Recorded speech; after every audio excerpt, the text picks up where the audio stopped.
Have you ever felt so isolated that even your own breath doesn't feel like your own? That's exactly what I felt as I crossed the invisible gates of Jordan's Wadi Rum desert. There, civilization ends, the road vanishes, and all that remains is you, your motorcycle, and a silence so profound it seems to cut through the soul.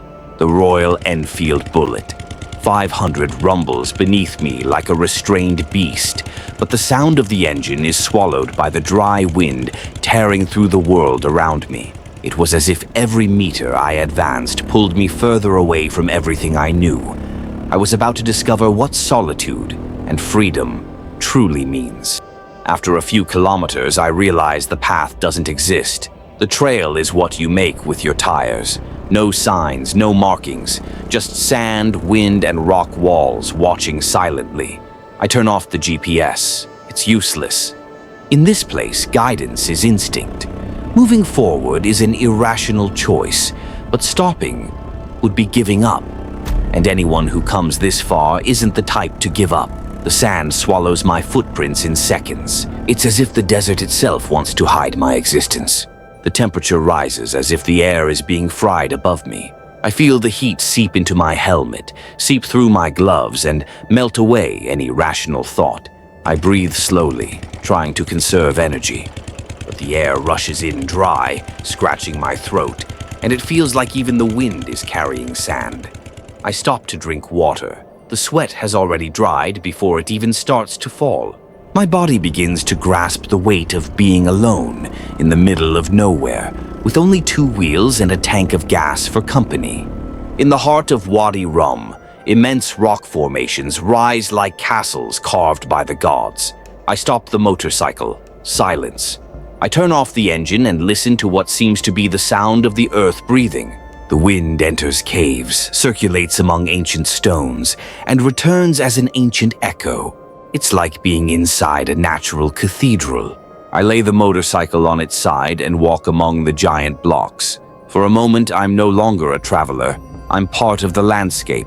I spot a black hill in the distance. Darker sand. Steep. I decide to climb it.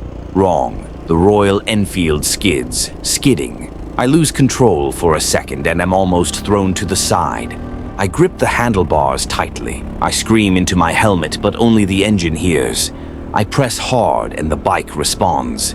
I climb inch by inch. The summit seems unreachable, but my will screams louder than my fear. When I reach the top, I see the entire desert open up like an ocean of fire beneath my feet. Everything changes in seconds. The sky, once blue, is now copper. The wind picks up. Fine particles of sand cut my visor like blades. I can't see 10 feet ahead. I turn on my headlights. The storm engulfs me. I ride blind. Every second is a battle between keeping going and stopping. The bike creaks. So does my soul. But I keep going, because stopping would be letting fear win. I find refuge behind a giant rock. I sit on the ground. I take off my helmet. I close my eyes. I listen to my heart. The storm rages around me, but there, for a moment, I am at peace. This journey is not about conquering the desert. It's about understanding its silence, and understanding my own too. I open the paper map.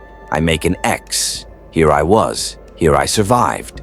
With the sky clear again, I start the bike. The engine vibrates differently now. It's not just a machine. It's an extension of my soul. I descend trails marked only by memory. The sun sets behind the red mountains, painting the world gold and orange. Wadi Rum didn't give me answers, but it took away my questions. And that is freedom enough.